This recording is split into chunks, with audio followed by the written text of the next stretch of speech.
Hello there, this is Cindy at cindybdesigns.com. Thank you for joining me for another simple stamping Saturday. This is the card that we will be making today. Very clean and simple. We are going to be using, well, there's our card because I haven't sped up the video yet.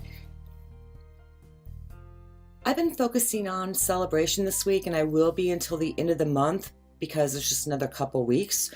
We have Hello Cupcake, Blow Out the Candles, and a die from At Home With You. And it's actually a matte die. And that's what it looks like, and that's going to cut out my cake. And those are the other pieces I'm going to be using. We have Poppy Parade, Basic Black Marker, and Pumpkin Pie, skinny ends on both. Then I have Pumpkin Pie, Daffodil Light, Old Olive, and Blueberry Bushel, along with some Memento Tuxedo Black, and the usual tools. All the measurements, everything, they'll be over on the blog at cindybdesigns.com and underneath this YouTube video.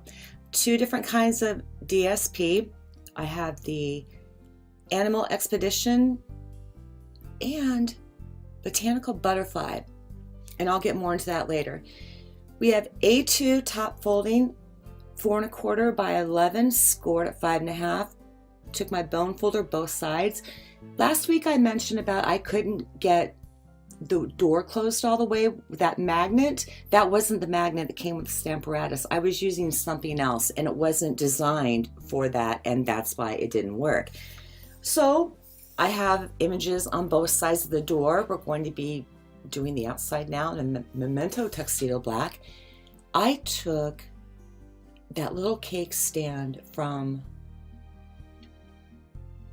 Blow Out the Candles because there's one in a celebration stamp set that I needed to be proportionate to my die. So I didn't get it down all the way on the right, as you can see.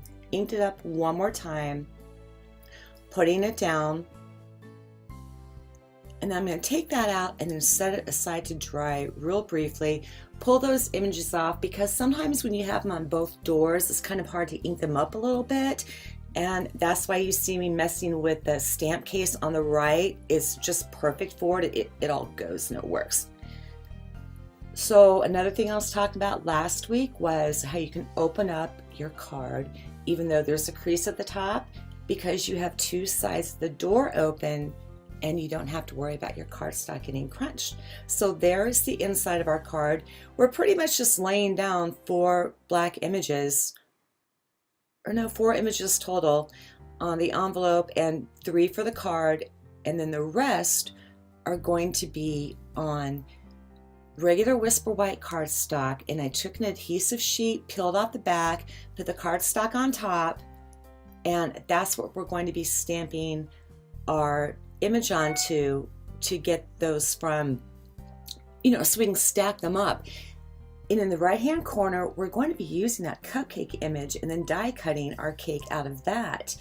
And I went through my stash, again, went through the catalog, your best friend, and then found the right size die because I knew we had one somewhere. This is where you shop your stash and mix up everything that you have and use it to make it work to get what you want. My card was originally inspired off something I saw on Pinterest, I'd say about 6 or so weeks ago. And it had been in the back of my head, and I just got around to doing it. And so I went to close the door, and of course, I didn't want to get my foam mat all messed up or anything like that. So with Poppy Parade, these are photopolymer stamps. I'm just going to talk the entire time I'm stamping. It's, they're going to stain, but there's something in the Stampin' Up! Chamois that I've noticed that really pulls out color, and we're talking Versamark and stays on, and it won't stain. But instead of wiping it off, I've noticed if you take it and go up and down in little circles, it really gets in those crevices a lot, and it makes it easier to see through when you go to line up when you have two-step stamping. So the first color again was Poppy Parade. That was Pumpkin Pie, We're going to do Daffodil Delight now. And that cupcake liner lined up perfectly somehow to where I'm not moving my cardstock at all. I'm just taking down the door on the right by a notch. And I'm 90% positive they are in 1-inch increments. So if I turn around and look, I'm going to make a bunch of noise to find it. So now I have Old Olive, and I'm just laying that down. My original piece of paper was 5 by 6, and I laid down 5 cupcake liners. And now we're going to be doing the last one of Blueberry Bushel, and that is a real messy color, so just be careful that you don't get anything on your lid when you're using a full-size ink pad to ink it up, and then lay it down. So I'm done with that. I'm going to be bringing in the Stampin' trimmer real soon, and I want to get off what is left from that. So I'm just working from that one piece of paper, and I still had that with the adhesive on the back to use at a later time. Brought in the Big Shot, and I am lining up that die. It's simple to get it even, and I'm going to run it through back and forth, 5 times to get all of that out. You don't need your precision base plate or anything like that. There are a ton of different background stamp sets that you could use instead of that cupcake wrapper to get polka dots, to get swirls, flowers. Use distinctive stamps for embellishments around it. You can get a circle punch and punch out little teeny tiny circles to use as confetti instead of sequins or something like that.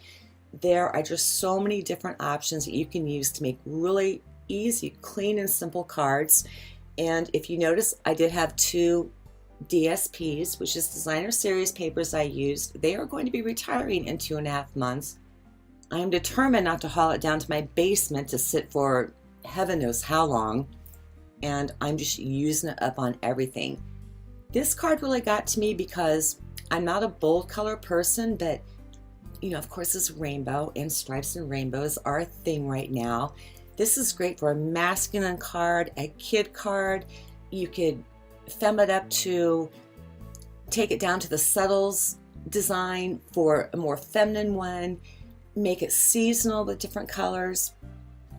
So now I am bringing in my silicone matte, and that is really good for adhesive.